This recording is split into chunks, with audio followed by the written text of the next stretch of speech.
हमारे चैनल को सब्सक्राइब करें और बेल नोटिफिकेशन को जरूर दबाएं। ज्योतिष रतन केंद्र चैनल पर हमारे आप सभी प्रिय दर्शक गणों का बहुत बहुत हार्दिक स्वागत और अभिनंदन। मेरे प्रिय साथियों, मैं हूं आचार्य पंडित सर्वदानंद शर्मा। मेरी ओर से भी आप सभी को बहुत बहुत प्यार भरा नमस्कार। तो साथियों, आज हम आपके साथ जो बातचीत करने वाले हैं वो आपके मासिक राशिफल को लेकर के करने वाले हैं, यानी कि मंथली राशिफल। और ये मंथली राशिफल है अप्रैल 2024 के लिए। साथियों, आज जानेंगे कि इस अप्रैल 2024 में आप मिथुन लगन राशि के जो हमारे मित्र हैं, जातक हैं, उनके लिए यह महीना कैसा रहेगा अप्रैल 2024 का। ग्रहों की ओर से किस प्रकार के संकेत मिल रहे हैं, क्योंकि गोचर में जैसी उस समय पर ग्रहों की स्थिति बनेगी उसी आधार पर परिणामों की प्राप्ति भी होगी, चाहे वो शुभ परिणाम है या अशुभ परिणाम है अलग अलग क्षेत्रों में। लेकिन साथियों, जैसा कि हम हमेशा ही आपसे जब भी मासिक राशिफल की लेकर के बात होती है कहते भी हैं कि आपको परेशान होने की आवश्यकता नहीं, निराश होने की या घबराने की आवश्यकता नहीं। क्यों नहीं? क्योंकि हमारे ज्योतिष शास्त्र में अगर सब कुछ इतनी जानकारी दी गई है तो अगर कुछ परेशानियां हैं जीवन में तो उनका निदान हो सके उसके लिए उपाय भी ज्योतिष शास्त्र में सुझाए गए हैं। ऐसा नहीं है कि ये उपाय हम कोई अपनी ओर से बना करके आपको बता रहे हैं। ये सब ज्योतिष शास्त्र के अनुसार ही जो उपाय बनते हैं वही आपको दिए जाते हैं। अगर आप उन उपायों को पूरी शिद्दत और श्रद्धा के साथ करते हैं तो निश्चित रूप से पूरे विश्वास के साथ अगर आप करते हैं, खाली अगर सिर्फ माइंड में ये बात रख करके हम उपाय करें कि हमारी ये वाली समस्या सॉल्व हो जाए तो वहां तो कुछ ऐसी बात बन जाती है कि भगवान भी सोचते हैं कि भाई ये तो स्वार्थी व्यक्ति है। हम जो भी उपाय करें निस्वार्थ होकर के करें, ये मान के चलें कि हमें कुछ नहीं चाहिए, बस हम ये प्रभु की भक्ति कर रहे हैं। जो भी छोटा सा छोटे उपाय के तौर पे हम कर पा रहे हैं ये हो जाए। प्रिय साथियों, सबसे पहले हम आपको इस अप्रैल 2024 में जो ग्रहों की स्थिति बनने वाली है उससे अवगत कराएंगे। और ठीक पीछे हमारे स्क्रीन पर आप एक चार्ट देख पा रहे हैं। ये चार्ट आप मिथुन लगन राशि के जो हमारे मित्र हैं उनका ही है, क्योंकि आज की चर्चा जो हमारे मिथुन लगन राशि के जातक हैं उन्हीं को लेकर के है, जैसा मैंने कहा भी है अभी, यानी कि जिनका जेमिनी असेंडेंट बनता है। तो आप जेमिनी असेंडेंट के जो हमारे मित्र हैं वो ये देख सकें, जान सकें कि आखिरकार ग्रहों की स्थिति कैसी है। क्योंकि देखिए क्या होता है, जब ग्रहों की स्थिति का व्यक्ति को पता होता है ना, कौन सा ग्रह ऐसा है कि जो मेरे फेवर में नहीं है, जो मुझको अच्छे रिजल्ट नहीं दे रहा या देना नहीं है जिसने, या कौन सा ऐसा ग्रह है कि जो मेरे लिए बहुत अच्छा ग्रह है, अच्छा मेरे को परिणाम देगा, रिजल्ट देगा। तो व्यक्ति का क्या होता है, उसी के अनुसार वो जो उपाय उसको बताए जाते हैं वो पूरी शिद्दत और श्रद्धा के साथ करता है, क्योंकि उसको भी कहीं ना कहीं पता होता है कि ये ग्रह जो है मुझे अच्छा परिणाम देने के लिए नहीं बैठा है। तो साथियों, इसीलिए हम आपको ग्रह गोचर की स्थिति से अवगत कराया करते हैं। कुछ ग्रह ऐसे भी हैं कि जो इस माह अपनी राशि का परिवर्तन करेंगे, तो हम वो भी जानकारी आपको दे देते हैं। और देखिए चार्ट में हमने आपको जो ये आप देख पा रहे हैं स्क्रीन पर, इसमें बहुत ग्रहों की स्थिति को स्पष्ट रूप से दर्शाया गया है ताकि आप देख सकें, समझ सकें कौन सा ग्रह किस ग्रह के साथ अपना संबंध युति बना करके बैठा है, किस राशि में बैठा है, किस भाव में बैठा है, वगैरह वगैरह। तो साथियों, अब सबसे पहले बात करेंगे आपसे ग्रह गोचर की स्थिति के विषय में। सबसे पहले सूर्य को लेकर के बात कर लेते हैं। आप चार्ट में देख पा रहे होंगे जहां पर 12 नंबर लिखा है, ये दशम हाउस है, 10th हाउस है। यहां पर 4 ग्रह एक साथ बैठे हुए हैं, चतुर्ग्रही योग है। सूर्य हैं, बुध हैं, शुक्र हैं और राहु हैं। तो सूर्य जो हैं यहां पर बैठे हुए हैं अपनी मित्र राशि मीन में अपने शत्रु ग्रह शुक्र और राहु के साथ, समग्रह बुध के साथ। तो सूर्य जो है 13 अप्रैल को अपना राशि का परिवर्तन करेंगे, यहां से निकलेंगे अपनी मित्र राशि मीन से और अपनी उच्च राशि और अपनी मित्र राशि मेष में करेंगे प्रवेश 13 अप्रैल को। और फिर महीने के अंत तक वहां बने रहेंगे अपने मित्र ग्रह बृहस्पति के साथ। यह भी एक अच्छा राजयोग का निर्माण होगा जो कि सूर्यदेव उनके साथ मिलकर के करेंगे। तो साथियों, मैं आपसे बताना चाहूंगा कि सूर्य बृहस्पति का आपस में एक होना, दोनों बड़े ग्रह हैं, बृहस्पति शुभ ग्रह हैं और सूर्य उच्च की स्थिति में होंगे तो बेटर रिजल्ट्स आपको तो मिलेंगे ही। उसकी चर्चा बाद में करेंगे, पहले ग्रहों की स्थिति से आपको अवगत करा देते हैं पूरी तरह से। अब बात करते हैं कि बुध ग्रह की। देखिए बुध ग्रह जो आप यहाँ पर बैठे हुए देख रहे हैं मीन राशि में दशम भाव में, ये यहाँ पर आएंगे 9 अप्रैल को और जब ये आएंगे तो वक्री और अस्तवस्था में आएंगे, उल्टी भी चाल होगी इनकी, अस्त भी होंगे, इनकी स्थिति अच्छी नहीं है। तो ये जब यहाँ पर आएंगे ऊपर से नीच राशि में और आएंगे, ये कुंभ राशि से निकल करके आएंगे जहाँ 11 नंबर लिखा है, अपनी मित्र राशि शनि की राशि, और फिर ये माह के अंत तक अपनी नीच राशि इसमें मीन में बने रहेंगे। लेकिन क्या होगा कि 19 अप्रैल को तो ये पूर्व में उदय हो जाएंगे बुध जो है, और 25 अप्रैल को ये मार्गी भी हो जाएंगे, सीधी चाल चलना आरंभ कर देंगे। लेकिन रहेंगे तो नीच राशि में ही ना पूरे महीने के अंत तक। तो बुध की स्थिति यहाँ पर कमजोर है। बुध जो है लगन के लॉर्ड हैं, आपके पूरे गवर्न करते हैं चार्ट को आपके, और बुध की स्थिति कमजोर होना किसी भी लिहाज से इसको अच्छा नहीं माना जाएगा। लेकिन आपको जैसा हम हमेशा कहते हैं, घबराना नहीं, परेशान नहीं होना, अंत में उपाय आपको दिए जाएंगे, करिएगा वो उपाय और फिर लीजिए उनसे लाभ। साथियों, अब आगे बात करेंगे शुक्र ग्रह की। शुक्र ग्रह जो है ये 24 अप्रैल को मार्गी और उदय अवस्था में, अस्तवस्था में, मार्गी और अस्तवस्था में अपनी उच्च राशि मीन से निकलेंगे, जहां पर 12 नंबर है, जहां लिखा हुआ और ये बैठे हुए हैं वहां पर निकल जाएंगे 24 अप्रैल को। और कहां जाएंगे ये? अपनी सम राशि मेष में। वहां पर इनके शत्रु ग्रह सूर्य मिलेंगे इनको, और इनके सम ग्रह बृहस्पति भी वहां पर मौजूद होंगे जब ये जाएंगे। और जिस दिन जाएंगे 24 अप्रैल को, उसी दिन ये अस्त भी हो जाएंगे पूर्व में। तो ये स्थिति शुक्र की रहेगी। साथियों, आगे बात करते हैं राहु की। राहु तो पूरे महीने इसी मीन राशि में बने रहेंगे, दशम भाव में, जहां इनको आप बैठा देख रहे हैं। केतु भी अपनी सम राशि कन्या में, चतुर्थ भाव में, 4th हाउस में बने रहेंगे, जहां आप उनको बैठे हुए देख रहे हैं। इसी प्रकार अब आगे बात करेंगे मंगल ग्रह की। मंगल जो है शनि के साथ बैठे हुए हैं, अपने समग्रह शनि के साथ, शनि के घर में, शनि की राशि कुंभ में, नवम भाव में। लेकिन मंगल जो है वो 23 अप्रैल को अपना राशि का परिवर्तन करेंगे, मार्गी और उदयावस्था में यहां से निकलेंगे और अपनी मित्र राशि मीन में करेंगे प्रवेश, जहां पर 12 नंबर लिखा हुआ है दशम भाव में। और जब ये यहां पर जाएंगे तो यहां पर इनका साथ मिलेगा इनको इनके शत्रु ग्रह बुध और राहु का। तो राहु के साथ मिलकर के ये जो हैं बनाएंगे अंगारक योग, जो कि अच्छा नहीं माना जाएगा। इसको हम अच्छा कभी नहीं कह सकते, क्योंकि जब भी ये योग किसी की जातक की कुंडली में होता है, मंगल राहु का एक साथ बैठना, तो ये जातक को शुभ परिणाम नहीं देता, अशुभ परिणाम ही देता है। तो साथियों, ये स्थिति मंगल की रहेगी। शनि के ऊपर आते हैं। शनि जो है अपनी स्वयं की राशि कुंभ में, नवम भाव में बने हुए हैं और बने रहेंगे। और जैसा मैंने कहा कि 23 अप्रैल तक तो अपने शत्रु ग्रह मंगल के साथ उनकी युति रहेगी, लेकिन 23 के बाद वो अकेले ही अपनी राशि में मार्गी और उदयावस्था में मजबूत स्थिति में बने रहेंगे। आगे बात कर लेते हैं बृहस्पति की। बृहस्पति जो है अपनी मित्र राशि मेष में, 11th हाउस में, एकादश भाव में बैठे हुए हैं और इसी प्रकार मार्गी और उदयावस्था में बने रहेंगे। तो ये थी साथियों ग्रहों की स्थिति। अब इसी के आधार पर आपको किस प्रकार के रिजल्ट्स मिलेंगे अलग अलग फील्ड्स में, इसकी चर्चा करेंगे। सबसे पहले आपके करियर के विषय में जानेंगे, जो मिथुन लगन राशि के हमारे मित्र हैं, कि आपका इस पूरे अप्रैल के महीने में करियर किस दिशा में जाने वाला है। प्रिय साथियों, मैं बताना चाहूँगा कि देखिए, यहाँ कुछ इस प्रकार की स्थिति का सामना आपको करना पड़ सकता है अप्रैल माह में कि आपको ऐसा महसूस या तो कराया जाएगा या ऐसा महसूस होगा कि भाई पदोन्नति के चांसेस आप ही के बन रहे हैं और आप ही सर्वश्रेष्ठ वो व्यक्ति हैं जिनको आपके वरिष्ठ अधिकारी पदोन्नति देना चाहते हैं या आपको एलिवेट करना चाहते हैं। लेकिन जिसको कहते हैं ना कि बनते बनते कार्यों का रुक जाना, यहाँ पर कुछ ऐसी ही स्थिति बनती दिख रही है कि दिखेगा तो लगेगा तो ऐसे ही बातों से सबकी, और जो इंडिकेशंस मिलेंगी कि भाई आपका काम पक्का है, लेकिन लास्ट मोमेंट पर आकर के बात बिगड़ भी सकती है, इसकी भी बहुत ज़्यादा उम्मीद है। तो जिसको कहते हैं ना कि जो दूसरे लोग होते हैं जो बीच में टांग अड़ाते हैं, ऐसे लोगों के द्वारा आपका कार्य रोका जा सकता है और उसके लिए फिर आपको दिमागी तौर पर निराशा भी होगी, निराशा का सामना करना पड़ सकता है, क्योंकि यहाँ पर बुध भी नीच अवस्था में है, ऊपर से सूर्य राहु का एक साथ बैठना ये भी अच्छा नहीं माना जाता।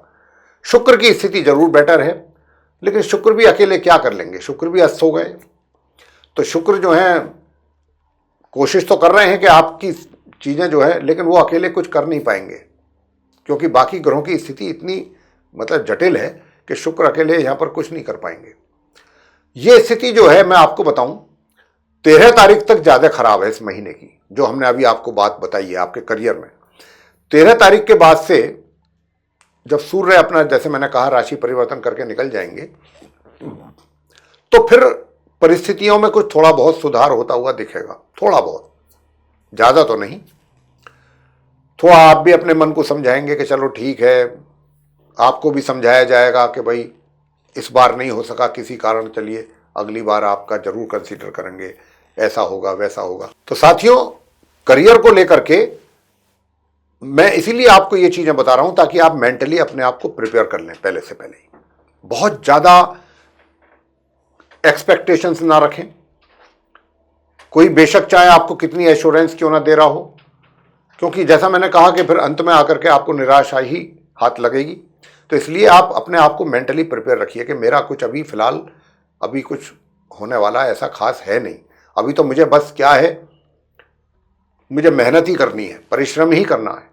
लेकिन ये नहीं सोचना है कि भाई मेरा नहीं हो रहा है तो फिर मैं क्यों इतनी मेहनत करूं, क्यों इतना परिश्रम करूं, क्योंकि मेहनत परिश्रम जो होता है प्रिय साथियों, वो कभी व्यर्थ नहीं जाता।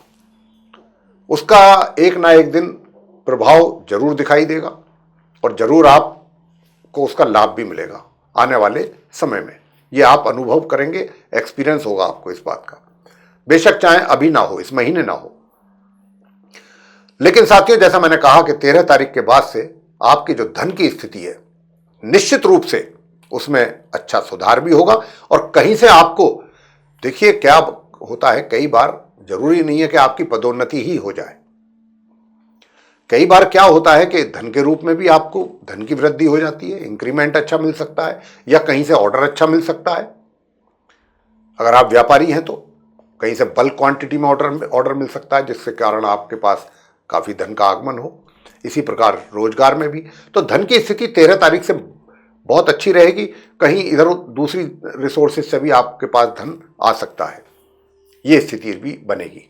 तो धन की स्थिति बेटर रहेगी। जहां तक सेविंग्स का प्रश्न है, तो सेविंग्स की अगर बात करें तो सेविंग्स को लेकर के तो कोई बहुत ज्यादा इतना नहीं दिखता कि आप कोई बहुत ज्यादा सेविंग्स कर पाएंगे। लेकिन हाँ, 13 तारीख के बाद धन का लाभ होने की काफी अच्छी संभावना दिख रही है।